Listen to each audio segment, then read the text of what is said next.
Okay, so this is a quick video on a BAXI Combi 133HE Plus.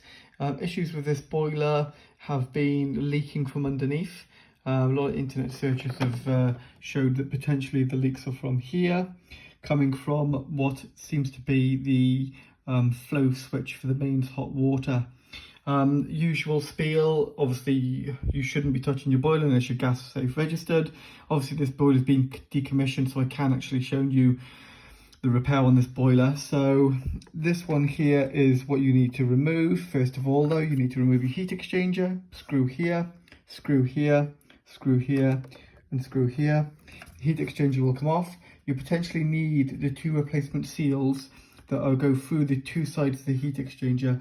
Those can be bought via a selection box off eBay, quite cheap, and they are a selection box like this off eBay will probably cost you about £10, and they contain the O-rings you need.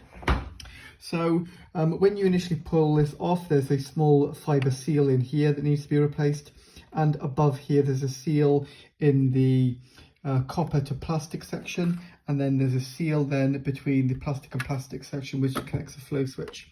The electrical connection for the flow switch is here, just pulls apart, nice and simple.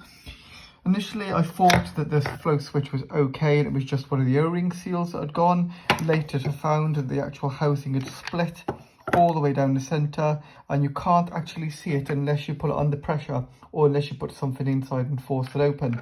So I've tried to seal this, I've tried to glue it, I've tried to repair it with plumber's tape.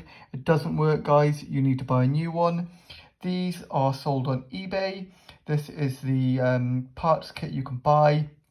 It's quicker and simpler just to buy the original parts and change this flow switch out if that is where your leak is, because whatever you do trying to seal it, it will not seal.